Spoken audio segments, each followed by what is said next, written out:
A customer and a representative of an insurance company.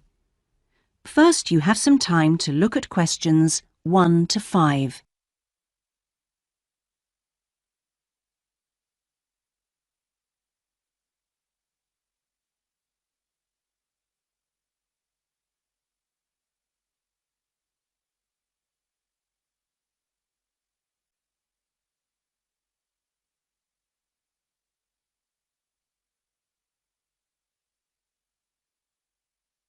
You will see that there is an example that has been done for you.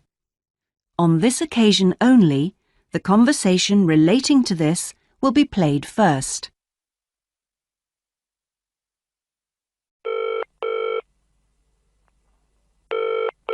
Hello? Motor Insurance Department? Oh, hello. I'd like to ask about insurance for my car. Yes, of course. I'll just take a few details. What's your name? Patrick Jones. The customer's name is Patrick Jones, so Patrick Jones has been written in the space. Now we shall begin. You should answer the questions as you listen, because you will not hear the recording a second time. Listen carefully and answer questions 1 to 5.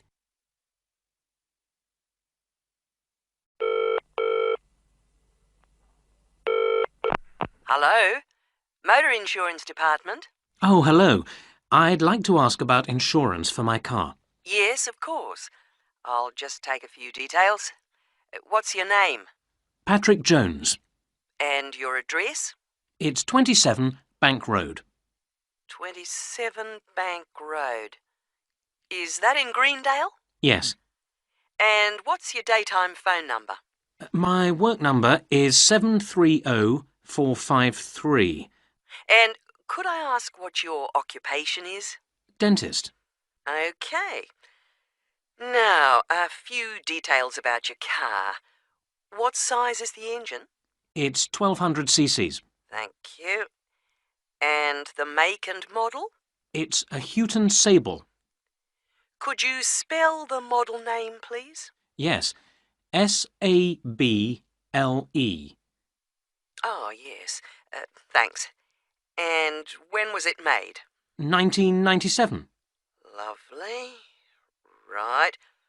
I presume you've had a previous insurer? Yes. Right. We need to know the name of the company. Yes, it was Northern Star. Thank you. And have you made any insurance claims in the last 5 years? Yes, one in 1999. And what was the problem? It was stolen, but... That's fine, Mr. Jones. That's all we need to know at the moment. Before you hear the rest of the conversation, you have some time to look at questions 6 to 10.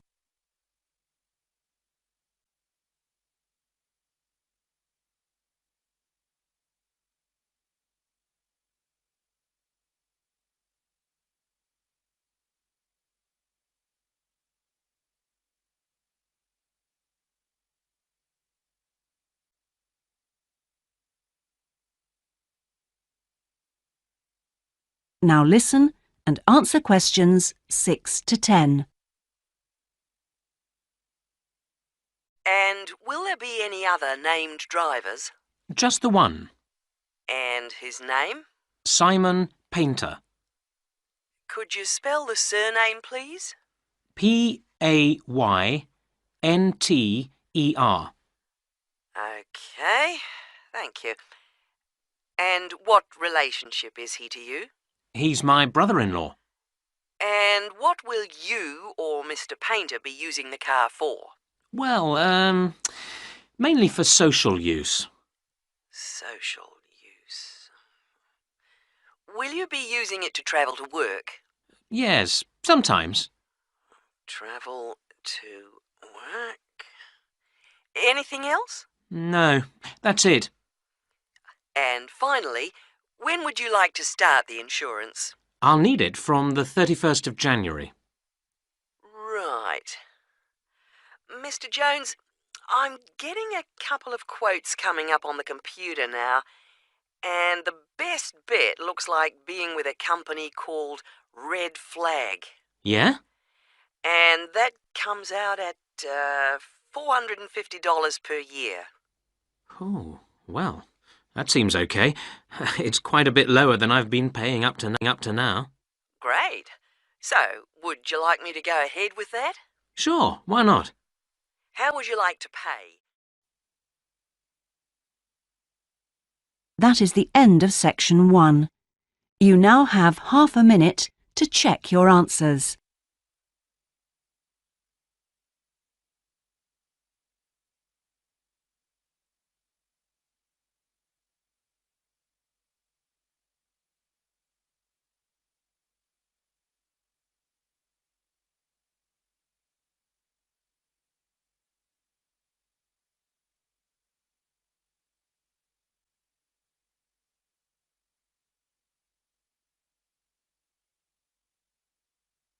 Now turn to section 2.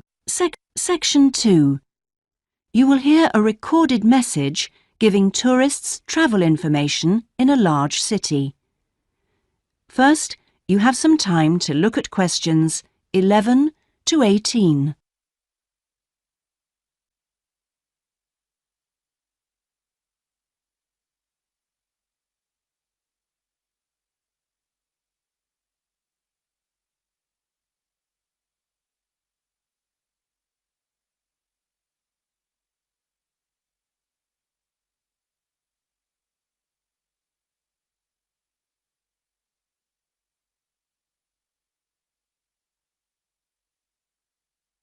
Now listen carefully and answer questions 11 to 18.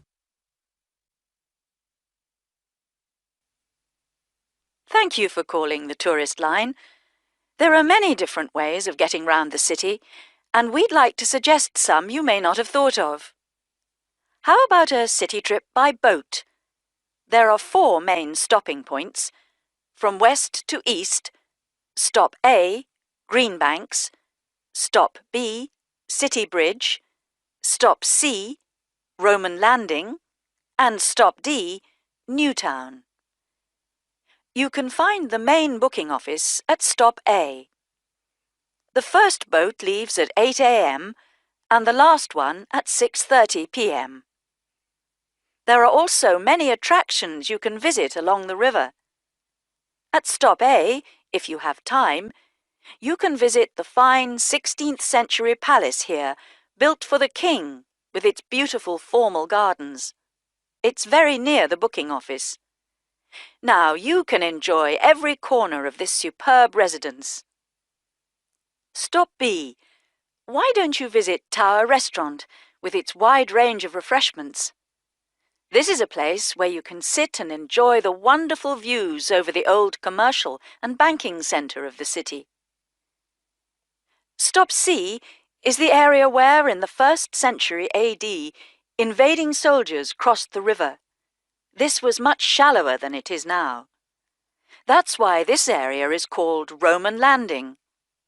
There's an interactive museum to visit here, with a large shop which has a good range of local history books. At the furthest point of the trip, Stop D, the most exciting place to visit is the new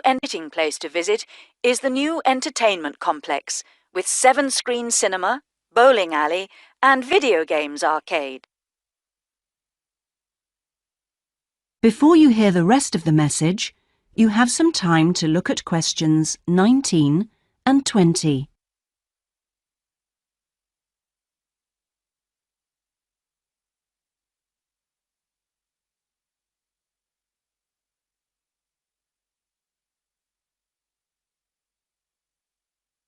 Now listen and answer questions 19 and 20.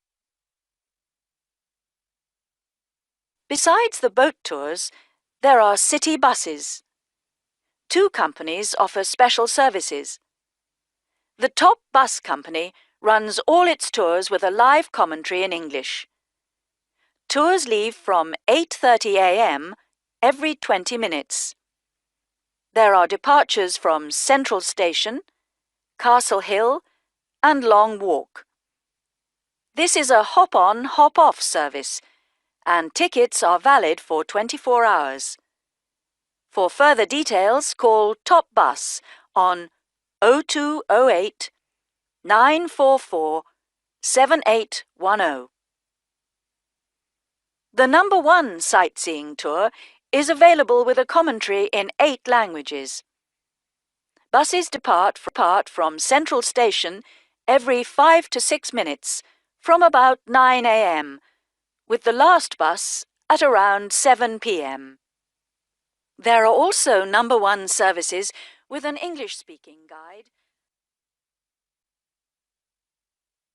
That is the end of section 2. You now have half a minute to check your answers.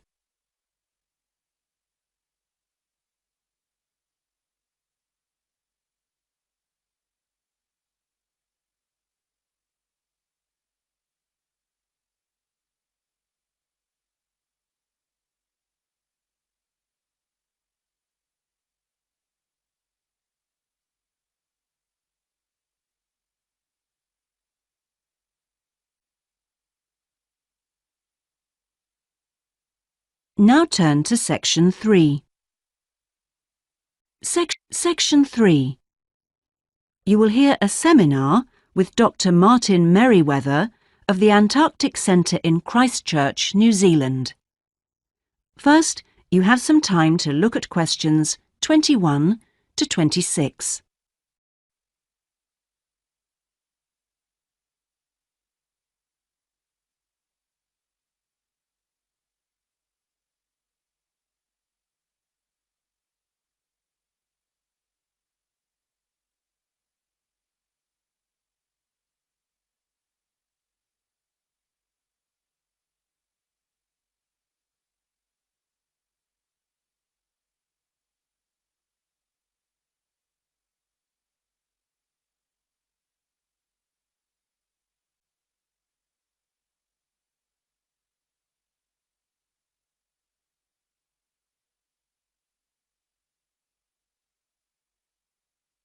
Now listen carefully and answer questions 21 to 26. We're pleased to welcome Dr. Martin Merriweather of the Antarctic Centre in Christchurch, New Zealand, who has come along to talk to us today about the role of the centre and the Antarctic Treaty. Now, my first question is about the choice of location for the centre. Why Christchurch? Was it because of the climate? Well, actually, New Zealand is the second... Was it because of the climate? Well, actually, New Zealand is the second closest country to Antarctica, and Christchurch is often used on Antarctic expeditions. Right, so it's because of where we are, coupled with our historical role. So tell us, what is the main purpose of the centre? Oh, well, we have 2 complementary roles. One is as a scientific base for expeditions and research, and the other is as an information centre. Tell us something about the role as a scientific base. Well, we're able to provide information about what scientists should take with them to the South Pole. For example, the centre contains a clothing warehouse where expeditions are supplied with suitable clothing for the extreme conditions. I suppose you need a bit more than your normal winter coat. Yes, exactly. And then there's also the specialist library and mapping services. Right. And which countries are actually located at the centre?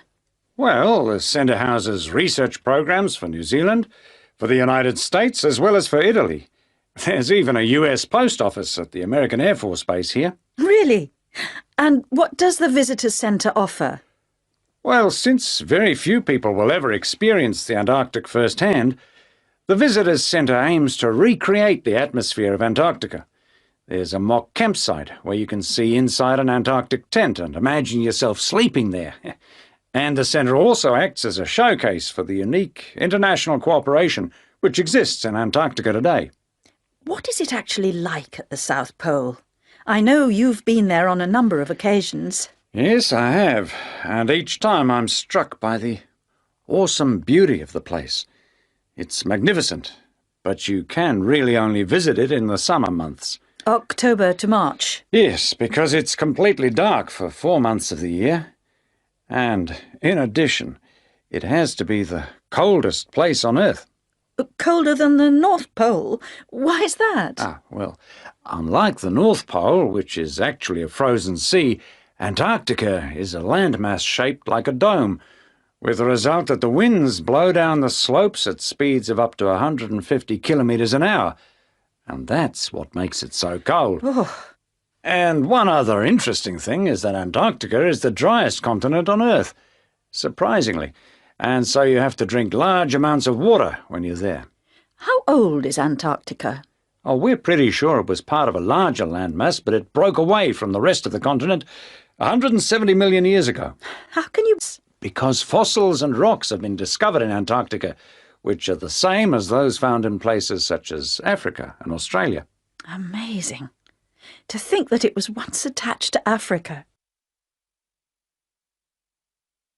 Before you hear the rest of the interview, you have some time to look at questions 27 to 30.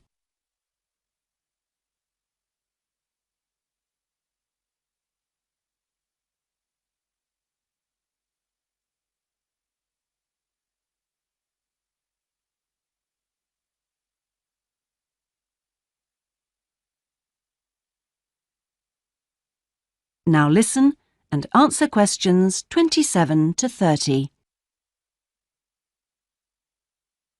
Now, let's just have a look at the Antarctic Treaty. How far back does the idea of an international treaty go? Well, as far back as the 19th century, when 11 nations organised an international event. When was that exactly? In 1870, and it was called the Polar Research Meeting. And then, not long after that, they organised something called the First International Polar Year. And that took place when exactly? Over 2 years, from 1882 to 1883. But it wasn't until the 1950s that the idea of an international treaty was proposed. And in 1959, the treaty was actually signed. What do you see as the main achievements of the treaty? Well, firstly, it means that the continent is reserved for peaceful use.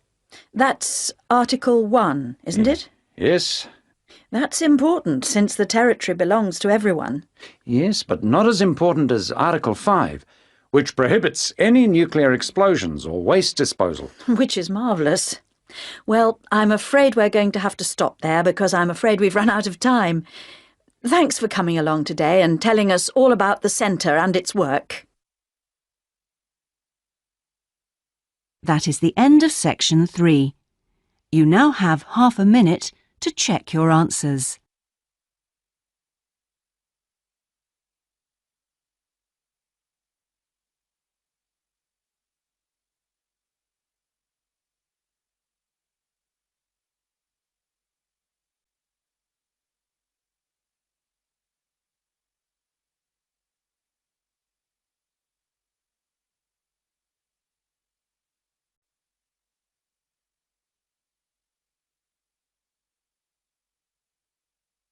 Now turn to section 4. Section 4. You will hear a presentation given by a sports science student on her project on left and right-handedness in sport. First, you have some time to look at questions 31 to 40.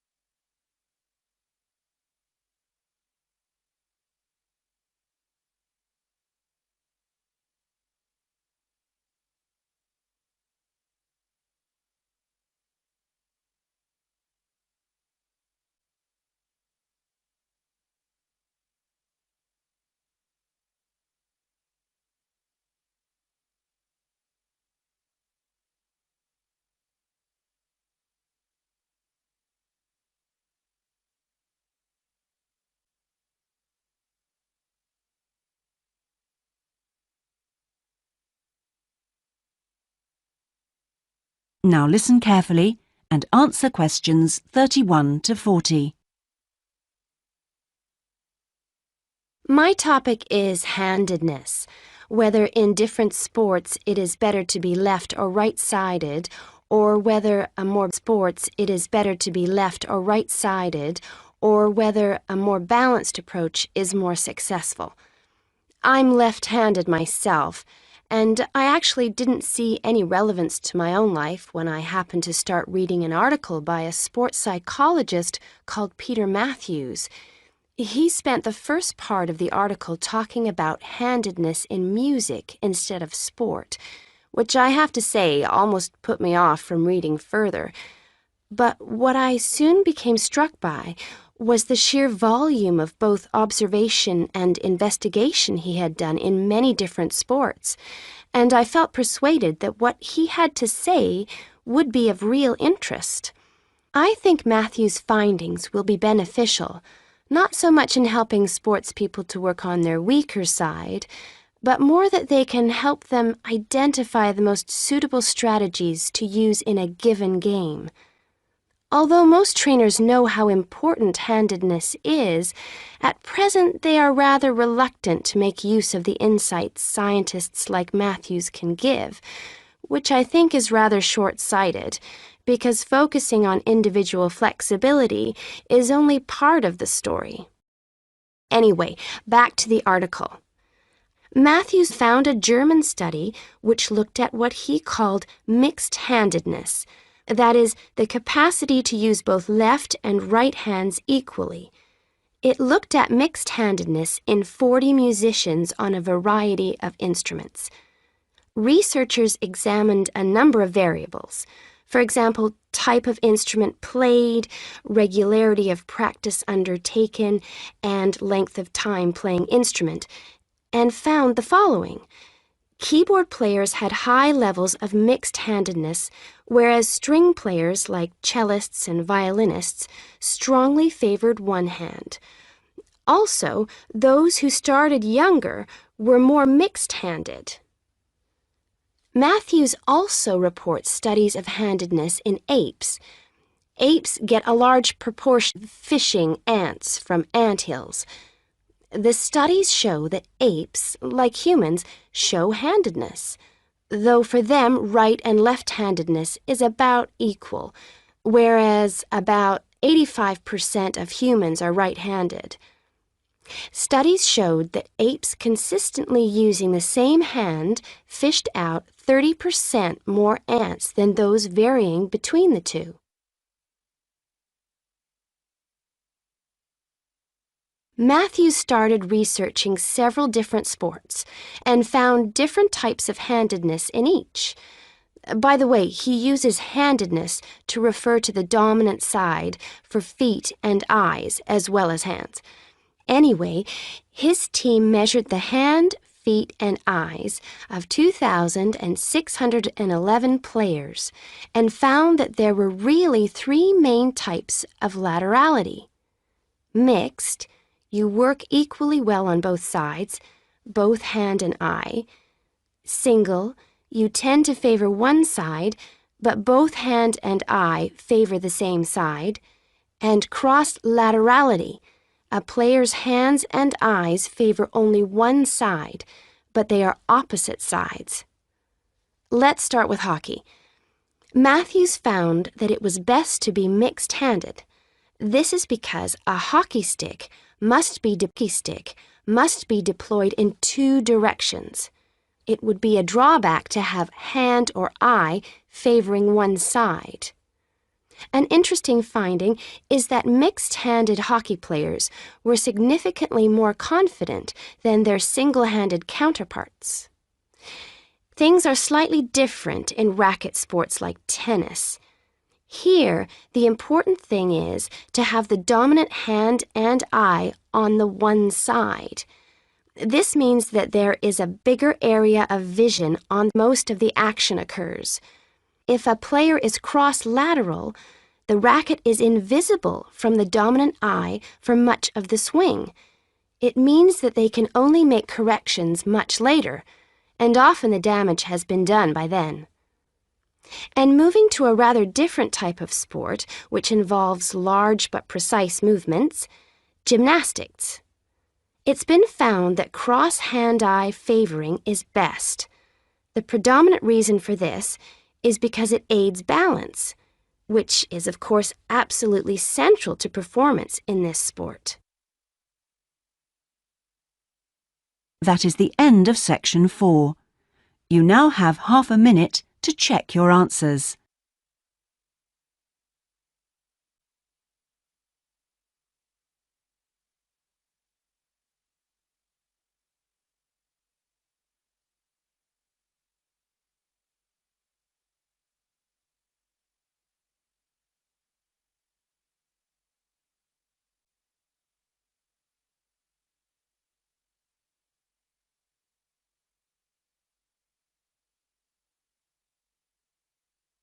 That is the end of the listening test.